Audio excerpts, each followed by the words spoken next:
ਸਤਨਾਮ ਸ਼੍ਰੀ ਵਾਹਿਗੁਰੂ ਸਾਹਿਬ JIO. ਸ਼੍ਰੀ ਹਰਿ ਕ੍ਰਿਸ਼ਨ ਧਿਆਈਐ, ਜਿਸ ਡਿਠੇ ਸਭ ਦੁਖ ਜਾਏ। ਤੁਝ ਬਿਨ ਪਾਰ ਬ੍ਰਹਮ ਨਹੀਂ ਕੋਏ, ਤੁਮਰੀ ਕਿਰਪਾ ਤੇ ਸਦਾ ਸੁਖ ਹੋਏ। ਚਾਰ ਪਦਾਰਥ ਜੇ ਕੋ ਮਾਂਗੈ, ਸਾਧ जना की सेवा लागै। जे को अपना दुख मिटावै, हर हर नाम हृदय सद गावै। परम सन्मानयोग गुरु रूप गुरु खालसा साध संगत जी, वाहिगुरु जी का खालसा वाहिगुरु जी की फतेह। चल रहे लड़ीवार प्रसंग धन धन श्री गुरु हरकृष्ण साहिब जी महाराज जी दे अध्याय 48वें विच अज आपां गुरु जी दे सचखंड जाण दा प्रसंग सरवण करांगे। आओ बड़े प्रेम नाल यह प्रसंग सरवण करिए। सतगुरु जी ने हिरदे विच विचार कीती कि राजे ने करामात वेख ली है, वो हुण सारियां विच प्रसिद्ध करेगा ते बादशाह आदि भी पछाण लैणगे।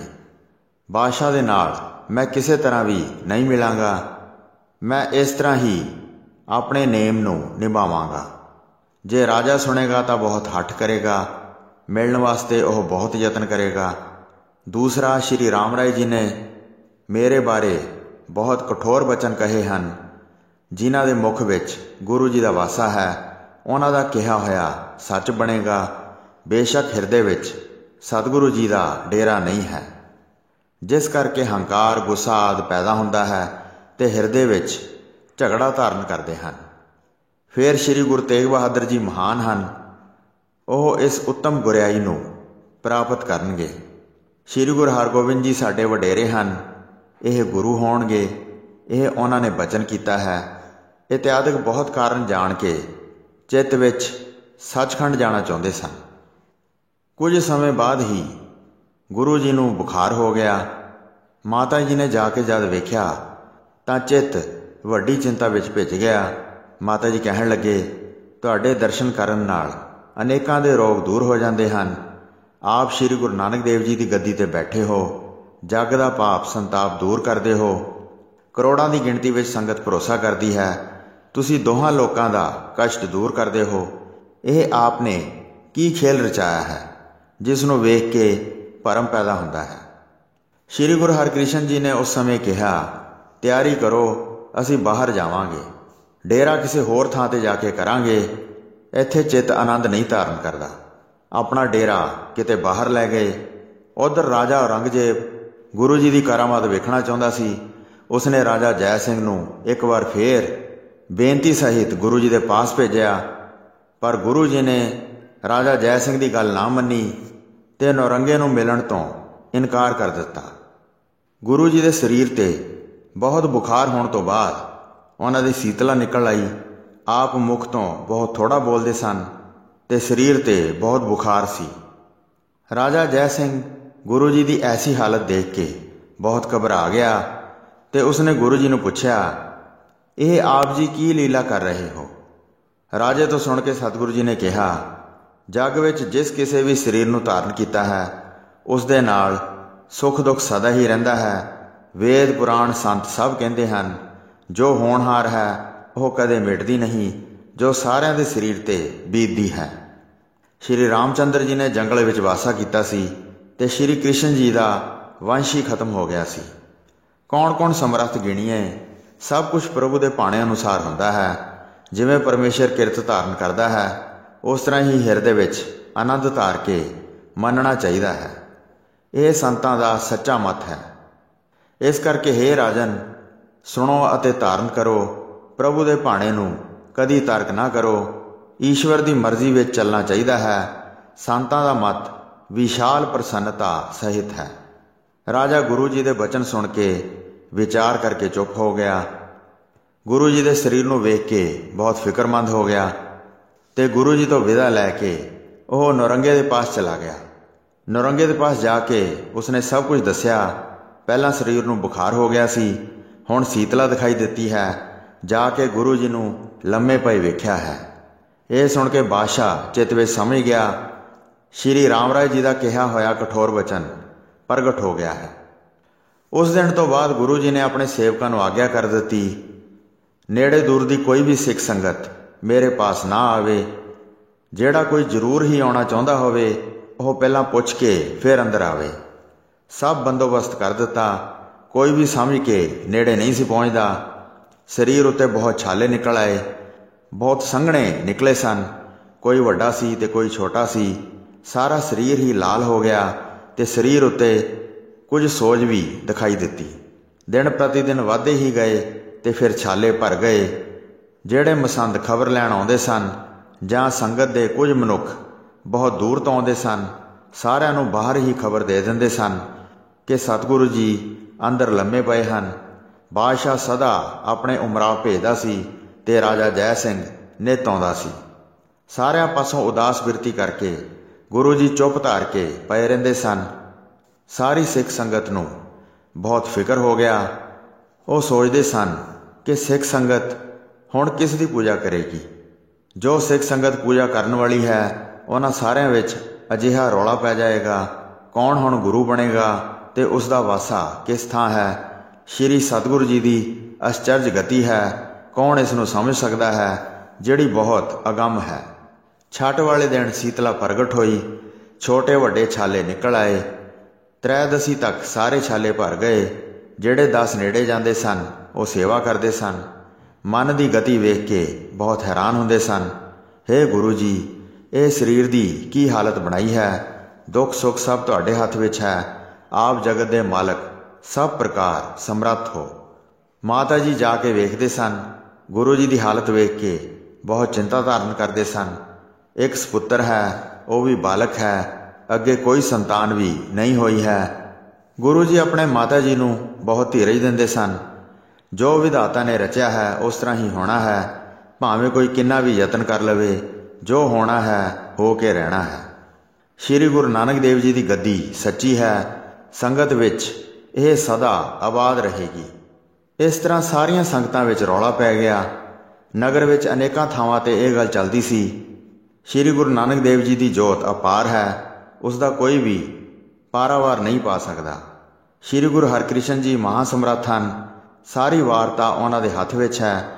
ਉਹਨਾਂ ਨੇ ਫੇਰ ਵੀ ਉਸ ਬਚਨ ਨੂੰ ਅੰਗੀਕਾਰ ਕੀਤਾ ਹੈ ਜਿਹੜਾ ਸ਼੍ਰੀ ਰਾਮ ਰਾਏ ਜੀ ਨੇ ਵੈਰ ਕਰਕੇ ਕਿਹਾ ਹੈ। ਬਹੁਤ ਕਾਰਨ ਉਹਨਾਂ ਨੇ ਮਨ ਵਿੱਚ ਜਾਣੇ। ਸ਼੍ਰੀ ਤੇਗ ਬਹਾਦਰ ਜੀ ਨੂੰ ਗੁਰੂ ਬਣਾਉਣਾ ਚਾਹੁੰਦੇ ਹਨ। ਉਹਨਾਂ ਦੇ ਸਪੁੱਤਰ ਨੇ ਨਵਾਂ ਪੰਥ ਚਲਾਉਣਾ ਹੈ ਤੇ ਸਾਰੇ ਤੁਰਕਾਂ ਦੀਆਂ ਜੜ੍ਹਾਂ ਪੁੱਟਣੀਆਂ ਹਨ। ਪਿਤਾਮੇ ਪਿਤਾ ਜੀ ਦੇ ਬਚਨ ਸਫਲ ਹੋਣਗੇ। ਅਸੀਂ ਸਰੀਰ ਛੱਡੀਏ ਤਾਂ ਸਾਰਾ ਕੁਝ ਬਣ ਜਾਂਦਾ ਹੈ। ਗੁਰੂ ਜੀ ਸਰਬ ਸਮਰੱਥ ਅਤੇ ਵਿਸ਼ਾਲ ਉੱਤਮ ਹਨ। ਇਤਿਆਦਿਕ ਸਭ ਹਿਰਦੇ ਵਿੱਚ ਵਿਚਾਰਿਆ ਹੈ। ਗੁਰੂ ਜੀ ਸਰੀਰ ਨੂੰ ਛੱਡਣਾ ਚਾਹੁੰਦੇ ਸਨ। ਦਰਸ਼ਨ ਦੇ ਕੇ ਸਿੱਖਾਂ ਨੂੰ ਪ੍ਰੇਮ ਕਰਨਾ ਚਾਹੁੰਦੇ ਸਨ। ਫਿਰ ਸ਼੍ਰੀ ਗੁਰੂ ਹਰਿਕ੍ਰਿਸ਼ਨ ਸਾਹਿਬ ਜੀ ਮਹਾਰਾਜ ਜੀ ਨੇ ਸਾਰੀ ਸੰਗਤ ਨੂੰ ਸੰਦੇਸ਼ ਦੇ ਕੇ ਇੱਕ ਥਾਂ ਇਕੱਤਰਿਤ ਕੀਤਾ ਅਤੇ ਸੰਗਤਾਂ ਨੂੰ ਉਪਦੇਸ਼ ਦਿੱਤਾ। ਤੁਸੀਂ ਸਾਰਿਆਂ ਨੇ ਸ਼੍ਰੀ ਗੁਰੂ ਗ੍ਰੰਥ ਸਾਹਿਬ ਜੀ ਦੇ ਨਿਤ ਦਰਸ਼ਨ ਕਰਕੇ ਮੱਥਾ ਟੇਕਣਾ ਹੈ। ਤੁਹਾਡਾ ਸਾਰਿਆਂ ਦੇ ਵਿਕਾਰਾਂ ਦਾ ਨਾਸ਼ ਹੋਵੇਗਾ ਤੇ ਗਿਆਨ ਪ੍ਰਾਪਤ ਹੋਵੇਗਾ। ਇਸ ਤਰ੍ਹਾਂ ਸਤਿਗੁਰੂ ਜੀ ਦੀ ਬਾਣੀ ਸੁਣ ਕੇ ਸਾਰਿਆਂ ਦੇ ਨੈਣਾਂ ਵਿੱਚੋਂ ਪਾਣੀ ਵਹਿ ਤੁਰਿਆ। ਗੁਰੂ ਜੀ ਦੇ ਜੀਵਨ ਦੀ ਆਸ ਜਾਂਦੀ ਰਹੀ। ਅਜਿਹੇ ਦੁਰਲਭ ਦਰਸ਼ਨ ਫਿਰ ਨਹੀਂ ਪਾਵਾਂਗੇ। ਬਹੁਤ ਦੂਰ ਤੋਂ ਬਹੁਤ ਮਸੰਦ ਗੁਰੂ ਜੀ ਦੇ ਦਰਸ਼ਨ ਕਰਨ ਵਾਸਤੇ ਚੱਲ ਕੇ ਆਏ ਅਤੇ ਉਹਨਾਂ ਨੇ ਆ ਕੇ ਗੁਰੂ ਜੀ ਦਾ ਉਪਦੇਸ਼ ਸੁਣਿਆ। ਉਪਦੇਸ਼ ਸੁਣਨ ਤੋਂ ਬਾਅਦ ਉਹਨਾਂ ਨੇ ਕਿਹਾ, ਜੋ ਗੁਰੂ ਗ੍ਰੰਥ ਜੀ ਬਾਰੇ ਆਪਨੇ ਕਿਹਾ ਹੈ ਉਹ ਸਾਰੇ ਸਿੱਖਾਂ ਨੇ ਸੁਣਿਆ ਹੈ। ਹੁਣ ਸਾਰੇ ਸੋਢੀ ਉਸ ਨੂੰ ਲਿਖ ਲੈਣਗੇ ਤੇ ਹੰਕਾਰੀ ਵੱਡੇ ਗੁਰੂ ਬਣ ਕੇ ਬੈਠ ਜਾਣਗੇ।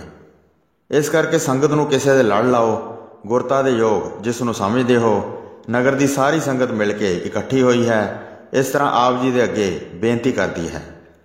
ਇਹ ਸੁਣ ਕੇ ਕਿਰਪਾਲੂ ਗੁਰੂ ਜੀ ਨੇ ਉਸ ਸਮੇਂ ਉਹਨਾਂ ਦੀ ਬੇਨਤੀ ਨੂੰ ਯਥਾਯੋਗ ਸਮਝਿਆ। ਉਹਨਾਂ ਨੇ ਉਸ ਸਮੇਂ ਮਨ ਵਿੱਚ ਯਥਾਯੋਗ ਜਾਣਿਆ, ਜਿਹੜਾ ਗੁਰੂ ਹੋਵੇਗਾ ਉਹ ਕਿਸ ਤਰ੍ਹਾਂ ਛੁਪ ਜਾਏਗਾ। ਜਿਵੇਂ ਸੂਰਜ ਆਕਾਸ਼ ਵਿੱਚ ਚੜ੍ਹ ਕੇ ਸਾਰੇ ਪ੍ਰਗਟ ਹੋ ਜਾਂਦਾ ਹੈ। ਫਿਰ ਵੀ ਸਾਨੂੰ ਪਹਿਲੇ ਗੁਰੂ ਸਾਹਿਬਾਨਾਂ ਵਾਲੀ ਰੀਤੀ ਇਸ ਸਮੇਂ ਕਰਨੀ ਚਾਹੀਦੀ ਹੈ।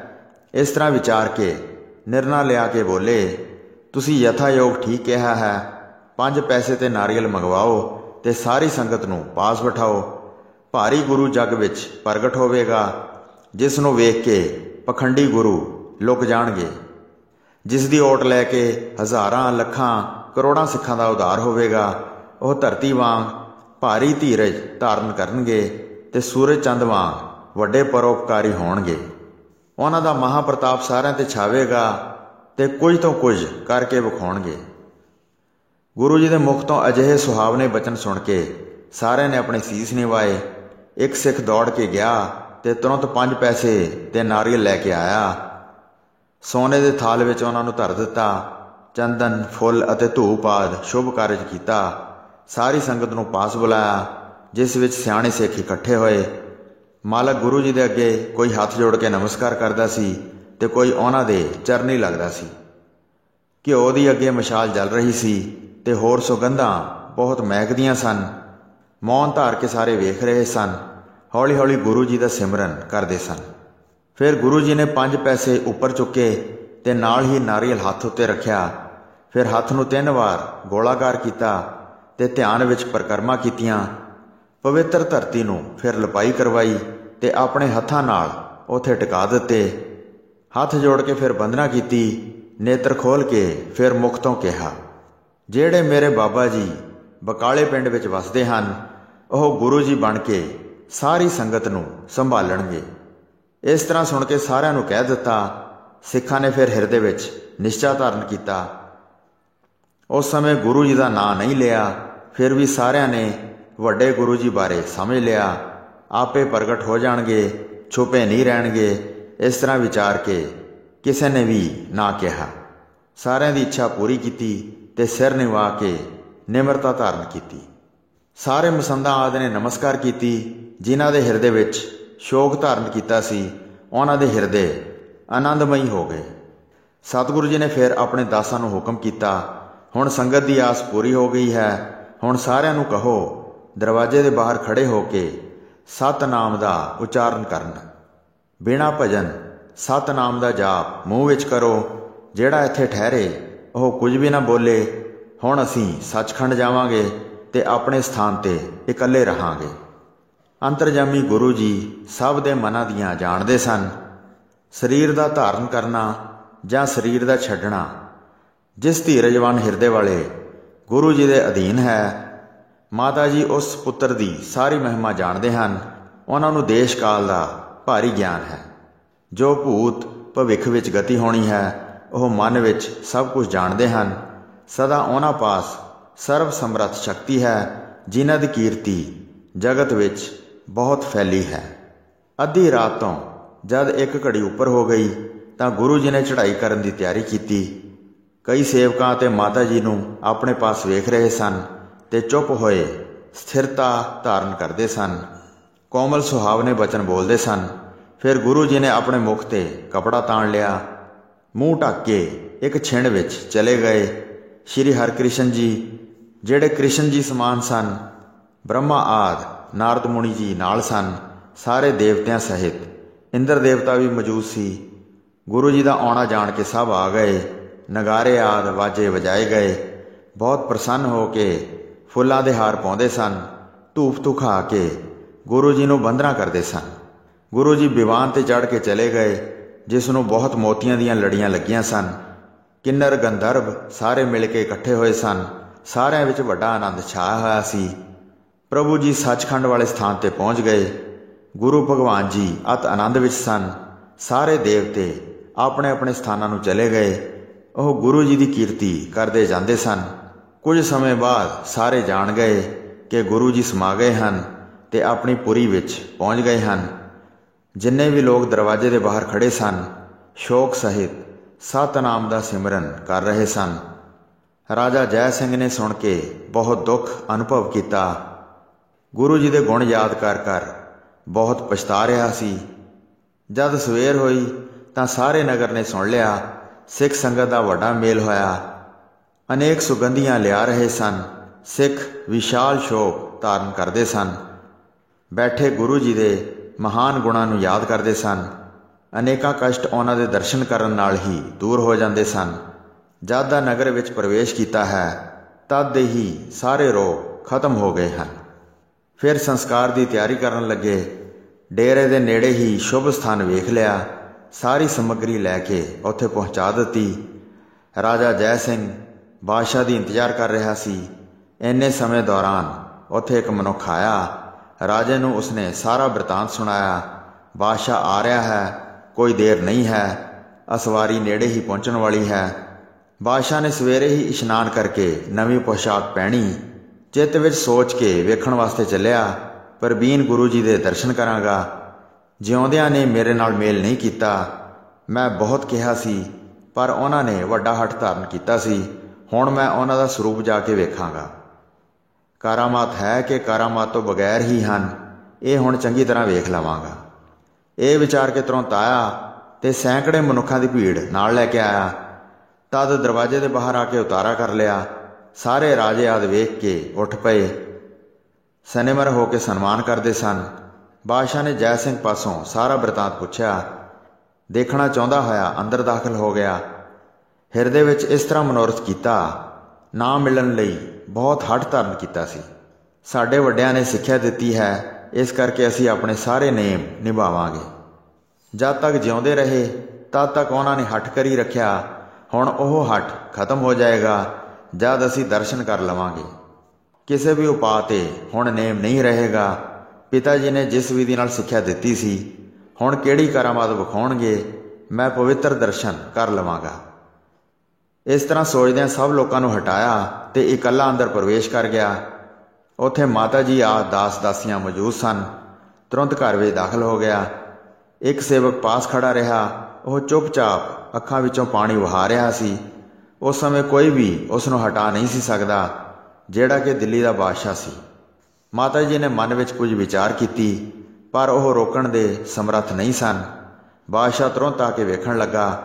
ਤਨ ਦੇ ਉੱਤੇ ਚਾਦਰਾਂ ਪਾਈਆਂ ਸਨ ਜਿਸ ਨਾਲ ਸਰੀਰ ਢੱਕਿਆ ਹੋਇਆ ਸੀ। ਬਾਦਸ਼ਾਹ ਪਾਸ ਜਾ ਕੇ ਖੜਾ ਹੋ ਗਿਆ।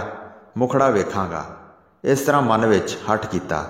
ਨੌਕਰਾਂ ਨੂੰ ਕਿਹਾ ਜੋ ਪਾਸ ਖੜੇ ਸਨ, ਕੱਪੜੇ ਹਟਾ ਕੇ ਇਹਨਾਂ ਦਾ ਮੁਖੜਾ ਨੰਗਾ ਕਰੋ, ਮੈਨੂੰ ਇਹਨਾਂ ਦੇ ਦਰਸ਼ਨ ਕਰਵਾ ਦਿਓ। ਇਸ ਕਾਰਨ ਮੈਂ ਬੜਾ ਉਤਾਵਲਾ ਹੋ ਕੇ ਆਇਆ ਹਾਂ।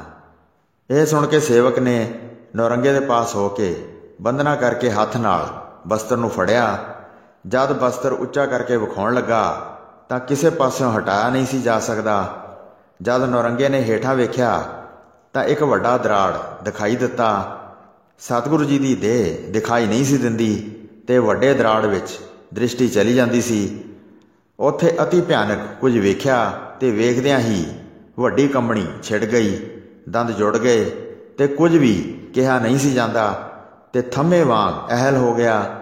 ਜੜ ਭੂਤ ਇਸ ਤਰ੍ਹਾਂ ਹੋ ਗਿਆ ਕਿ ਸਾਰੇ ਇੰਦਰੇ ਤੇ ਸਰੀਰ ਪੱਥਰ ਆ ਗਏ। ਚੱਕਰ ਆ ਕੇ ਡਿੱਗਣਾ ਚਾਹੁੰਦਾ ਸੀ। ਬਹੁਤ ਵਿਆਕੁਲ ਹੋ ਗਿਆ ਤੇ ਸੋਝੀ ਜਾਂਦੀ ਰਹੀ। ਮੱਲੋ ਮੱਲੀ ਅੰਗ ਬਿਖਰਦੇ ਜਾਂਦੇ ਸਨ।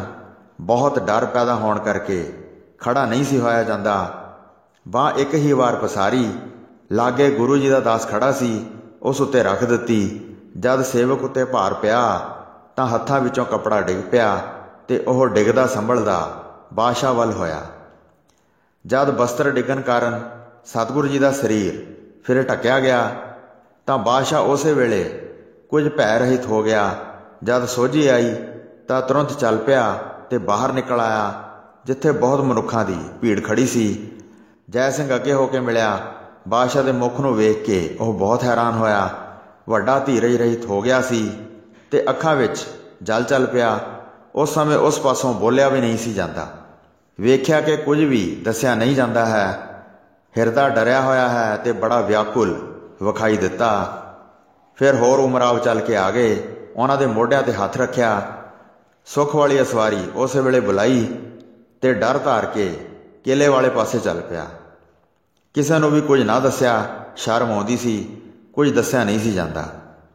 ਜਿਵੇਂ ਮੈਦਾਨੇ ਜੰਗ ਵਿੱਚ ਤਲਵਾਰ ਚੱਲਦੀ ਹੈ ਤੇ ਅੰਗ ਕੱਟੇ ਜਾਣ ਤੇ ਖੂਨ ਨਿਕਲਦਾ ਹੈ, ਉਸ ਤਰ੍ਹਾਂ ਡਰਦਾ ਹੋਇਆ ਭੱਜਿਆ ਜਾ ਰਿਹਾ ਸੀ। ਆਪਣੀ ਨਿੱਜੀ ਦਿਸ਼ਾ ਵੀ ਦੱਸੀ ਨਹੀਂ ਜਾਂਦੀ ਕਿਉਂਕਿ ਸ਼ਰਮ ਆਉਂਦੀ ਸੀ। ਉਸ ਤਰ੍ਹਾਂ ਚੁੱਪ ਰਹਿ ਕੇ ਬਹੁਤ ਪਛਤਾਇਆ। ਭੈ ਕਾਰਨ ਬਹੁਤ ਦੁੱਖ ਪਾਇਆ। ਕਿਸੇ ਅੱਗੇ ਕਦੀ ਵੀ ਉਚਾਰਨ ਨਾ ਕੀਤਾ ਕਿਵੇਂ ਕਹਿੰਦਾ ਬੁੱਧੀ ਵਿੱਚ ਹੀ ਕੁਝ ਨਹੀਂ ਸੀ ਸਮਝਿਆ। ਉਸ ਤੋਂ ਬਾਅਦ ਰਾਜਾ ਜੈ ਸਿੰਘ ਆਦਿ ਮਰਿਆਦਾ ਅਨੁਸਾਰ ਕਾਰਜ ਕਰਨ ਲੱਗੇ। ਬਹੁਤ ਸੁੰਦਰ ਨਵੇਂ ਵਸਤਰ ਪਵਾਏ ਤੇ ਕਹਿ ਕੇ ਭਲਾ ਵਿਵਾਨ ਬਣਵਾਇਆ ਗਿਆ। ਉਸ ਉੱਤੇ ਸਤਿਗੁਰੂ ਜੀ ਨੂੰ ਚੜ੍ਹਾਇਆ ਤੇ ਚਾਰੇ ਪਾਸੇ ਫੁੱਲਾਂ ਦੇ ਹਾਰ ਲਟਕਾ ਦਿੱਤੇ। ਫਿਰ ਚੰਦਨ ਦੀਆਂ ਲੱਕੜਾਂ ਸੁੱਟੀਆਂ ਗਈਆਂ। ਤਿਲ ਘਿਓ ਆਦਿ ਸਮੱਗਰੀ ਵੀ ਲਿਆਏ। ਮਸੰਦ ਆਦਿ ਸਿੱਖਾਂ ਨੇ ਚਿਖਾ ਚਿਣੀ ਤੇ ਉਸ ਉੱਤੇ ਭਲੀ ਵਿਧੀ ਅਨੁਸਾਰ ਸੰਦਲ ਦੀ ਲੱਕੜੀ ਧਰੀ। ਉਸ ਦੇ ਉੱਤੇ ਸਤਿਗੁਰੂ ਜੀ ਨੂੰ ਲਿਟਾ ਦਿੱਤਾ ਤੇ ਤਿਲ ਘਿਓ ਸਾਰੀ ਸਮੱਗਰੀ ਉੱਤੇ ਪਾ ਦਿੱਤੀ। ਫਿਰ ਤੁਰੰਤ ਲਾਂਬੂ ਲਾ ਦਿੱਤਾ। ਫਿਰ ਬਾਅਦ ਵਿੱਚ ਕਪਾਲ ਕਿਰਿਆ ਕੀਤੀ। ਬਾਅਦ ਵਿੱਚ ਸਾਰੇ ਇਸ਼ਨਾਨ ਕਰਨ ਚਲੇ ਗਏ। ਗੁਰੂ ਜੀ ਸਰਬ ਸਮਰੱਥ ਸ਼ੁਭ ਕਰਾਮਾਤ ਸਹਿਤ ਸਨ। ਉਹਨਾਂ ਬਾਰੇ ਹੁਣ ਦੁੱਖ ਕਿਉਂ ਮਨਾਈਏ ਜਿਹੜੇ ਪਰਮ ਧਾਮ ਆਪਣੀ ਮਰਜ਼ੀ ਨਾਲ ਚਲੇ ਗਏ ਹਨ। ਸਾਡਾ ਹੁਣ ਮੱਥਾ ਟੇਕਣਾ ਬਣਦਾ ਹੈ। ਬੈਠ ਕੇ ਗੁਰੂ ਜੀ ਦੇ ਗੁਣ ਕਹੀਏ। ਉਹ ਜਿੱਥੇ ਕਿੱਥੇ ਸਦਾ ਸਹਾਇਕ ਹੋਣਗੇ ਤੇ ਯਾਦ ਕਰਨ ਨਾਲ ਸਭ ਦਿਨ ਹਾਜ਼ਰ ਹੋਣਗੇ। ਇਹ ਕਹਿ ਕੇ ਨਗਰ ਦੀ ਸੰਗਤ ਦੇ ਜਿਹੜੇ ਸਿੱਖ ਆਏ ਸਨ ਸਾਰੇ ਧੀਰਜ ਦੇ ਕੇ ਚਲੇ ਗਏ। ਸੋ ਸਾਧ ਸੰਗਤ ਜੀ, ਇੱਥੇ 10ਵੀਂ ਰਾਸ ਦਾ 54ਵਾਂ ਅਧਿਆਇ ਸਮਾਪਤ ਹੁੰਦਾ ਹੈ ਜੀ। ਪ੍ਰਸੰਗ ਸੁਣਾਉਂਦੇ ਹੋਏ ਹੋਈਆਂ ਅਨੇਕ ਭੁੱਲਾਂ ਚੁੱਕਾਂ ਦੀ ਖਿਮਾ ਬਖਸ਼ਣੀ ਜੀ। ਦਾਸ ਨੂੰ ਆਗਿਆ ਦਿਓ। ਵਾਹਿਗੁਰੂ ਜੀ ਕਾ ਖਾਲਸਾ, ਵਾਹਿਗੁਰੂ ਜੀ ਕੀ ਫਤਿਹ।